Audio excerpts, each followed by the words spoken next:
For today's video, I want to get into voice leading, which is a very important aspect of composing and performing, but it's sometimes blown out of proportion as far as its complexity goes. And it can be quite complicated, but it can also be quite simple. So for most people who are writing music and they're recording their own stuff, then you don't need to know the whole background of voice leading and all the rules. But today I want to reduce the whole thing of voice leading to one simple rule. And I know those of you who know a lot about this will kill me for this, but I think it's a great way to get into it. And then if it's really something that interests you, which it should, then you can always go on and find more information. But the basic rule of voice leading is that when you move from one chord to another chord, you do that by moving the least amount possible from each note of that first chord to each note of the second chord. And we'll get to see a few examples very quickly. So usually there are ways to play chords that are not parallel. By parallel I mean that if I play a C major chord, we'll get closer to the piano in a second, and I play a C major triad, which is C, E and G, I can of course then play an F, for example. And most people would do this. Move the same shape to the next chord. And if I want to play an A minor, that would just move from G to A and play the same thing. So my progression would sound something like this. And then F, and then A. By the way, I'm a terrible piano player and with keyboards as well, so bear with me today. I just want to do it on the piano because I think it's easier to see than on a guitar. So let's look at a very basic triad. So we can play C, E and G, and let's say we want to go to F, right? So as we said earlier, we could just jump from C major, C, E and G to F, F, A and C. It sounds okay, but the movement is like a jump, right? We just hear the C chord and we kind of hear the same thing just a bit higher.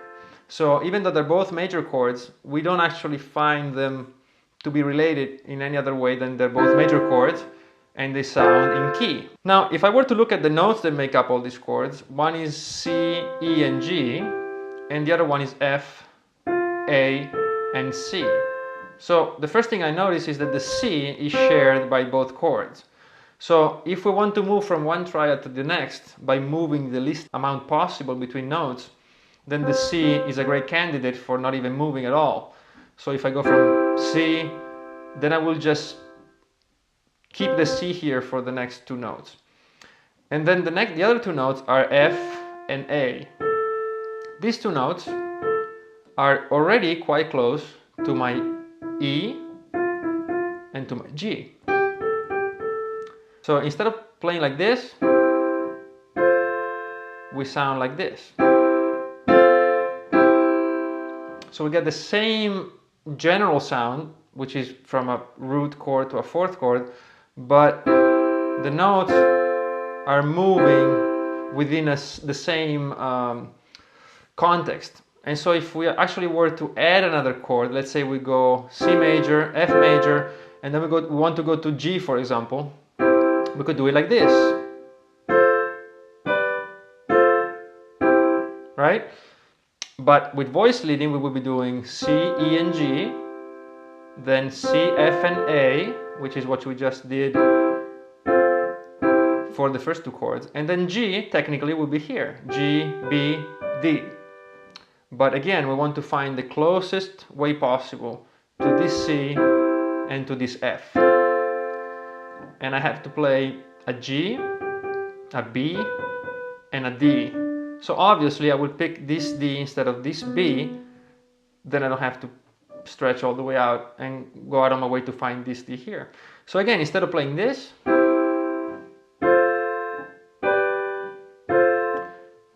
which is a parallel motion, I use voice leading to go to the closest note possible between each chord. Now if I were to go back to C as I did, I might even think of doing this. Go to the G, and then see if there's another way I can play the next C closer to this. So maybe I would do this by just moving these two fingers. So as you can see, it's quite simple. So if you can grasp this basic idea, you'll be able to experience voice leading in quite a fulfilling way and improve your composition and improve your sound of your progressions and the weight they have, because you'll be able to figure out exactly what the bass is doing and what the middle notes are doing, what the melody, you know, the higher voice is going, if it's moving, if it's not moving, and where it's moving. And the other important thing about voice leading is that it's not a rule that you have to abide all the time. Sometimes it's perfectly acceptable to be moving in parallel motions, and that's no issue at all. As a matter of fact, even in the strict voice leading, there is one time when you actually do move in a parallel motion, and that is when we move only a second, or a second up or a second down, which might be seen as a seventh. So if I play a C chord and I go to D, then it's fine to do this. Or if I were to go to a B diminished. Oh, I'm sorry, I told you I'm pretty bad at piano. The reason is that actually there is no other way to go from C to D that's more economical. There's no other smaller way to get from one note to the other. All right, so but as soon as you go up from the seconds into the thirds and the sixths, if you go backwards, then there's always a way to do it more elegantly. So I think all theory should be applied to music, and so I'm going to show you a little something that's if for those of you who like my music, it's going to be interesting because it's a little part, actually quite a big part of a new song that's going to be on my next record, which will come out this year. And so I'm going to show you a very basic chord progression that makes use of this in a very simple way. It's a very straightforward progression. For this song that for now will remain nameless, it's going to be on the new album, and I hope you can hear it very soon. But it's a very simple chord progression that I'm using for a song that's basically in F. So the chorus is in F major, and it goes through this quite simple chord progression, which is F major to C minor, and then it goes to G major and G minor. And the second time around it goes F to C minor as before, but then instead of going to G, I go to B flat major and again minor. Okay, so besides that strange thing of going from major to minor of the same chord, it's pretty simple stuff. It's all triads, so I don't think you'll have any problems. So very quickly, let's go through all the notes. We go F major, which is F, A, and C. If you're not familiar with all these notes, you can just stop this video and just write it down. F, A, and C. C minor is C, E flat, G. G major is G, B, and D. G minor is G, B flat, D. And then again F major, C minor. And for the B flat, we have B flat, D, F, and B flat, D flat, F. Now, as always, rules are not that important, so sometimes I break them to keep the voices that I want in the high register. But let's go through it really quick. All right, so first chord, F major. From F major, I have to go to C minor, and I don't want to do this. It's too disembodied from the whole thing. It doesn't make any sense, and it doesn't add anything. What if I can use voice leading to fix it? So I'm using F, A, and C, and then I have to play a C, an E flat, and a G. Now I have a G right here. Now, of course, these seem very close, but this is the root of the first chord, F, and this is the fifth of the second chord. So the functions shift, even though the sounds might be close by. So F. Now I have this C already here, and I'm going to recycle it for C minor because it's included in both chords. So I know I'm going to be playing these two. All I'm missing now is an E flat, and the E flat could be played here or here, but I want to keep it in the high register because I like this melody when I go here. So I'm going to keep it there and use voice leading that way. From here we go to G major. Again, I'm already using a G here, so all I have to do is keep it there. Again, it moves from being the fifth of this chord to the root of G major. And then this C here moves down a half step as close as possible to B, and this E flat comes down a half step to D. And so it sounds like this: G, C, E flat to G major to G minor. That's the first half, very simple stuff. Second time, the first two chords are the same. I still go from F major to C minor, but then I'm going to B flat major and minor. So I have G, C, and E flat.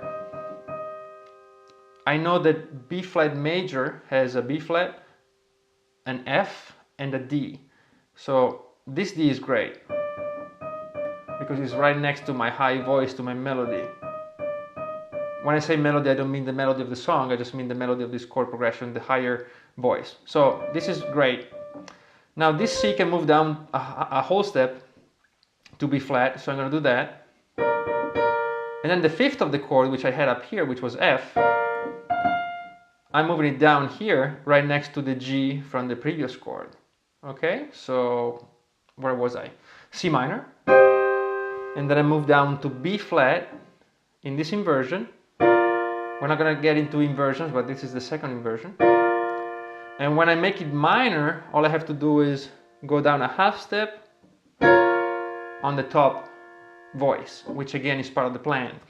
Okay, so let's go over it really quick. F major, C minor, G major, G minor, F major, C minor, B flat major, B flat minor. All right, so really quickly, let's go over a couple more things. When I do this, I lose the bass. It's not that I lose it, but I might lose the basic pattern of the bass. So this feeling of having F, C, G, F, C, B flat, right? So I lose that because I'm not focusing on the bass here, I'm just focusing on the flow of one chord into the next. So what I can do is take care of the bass with this hand. So I can actually play all the inversions that I want here, but here just keep it the same. I go from F major with F in the bass to C minor that doesn't have the bass on the lower note here, but I will play it with this hand. So F major, C minor, G major, G minor, F major, C minor, B flat major, B flat minor. Okay, so even though I'm losing the very specific bass line on these chords, I can still get it back by playing the bass here or even an octave lower, but I have the camera in my way. That's why I'm kind of playing all screwed up. But and I'm a bad player. So that's for the bass. There's one more thing I want to talk about voice leading that makes it great. It's that you can manage the melody. So what I'm doing here, I'm using F, and this is my higher note, right? C. Then I have this little jump. But then check out what happens when I do my G major chord. Here. Sorry, here. My melody becomes this. Right?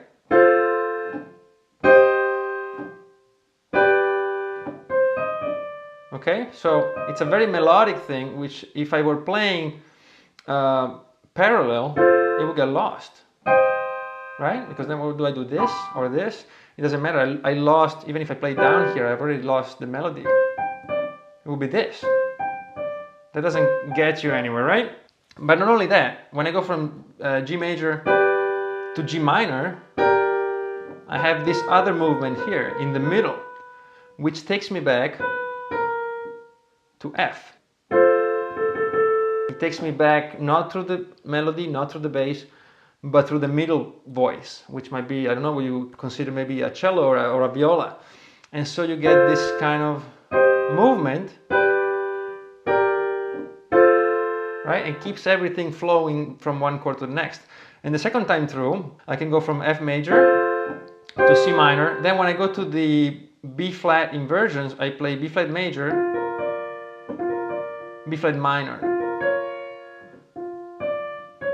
So check out what happens in the melody the second time. I go C, the highest note is C, then I go to E flat over this chord. Then when I go to B flat major, the melody goes here, and then when I go to B flat minor, the melody goes here. So check out what happens in the melody. Right?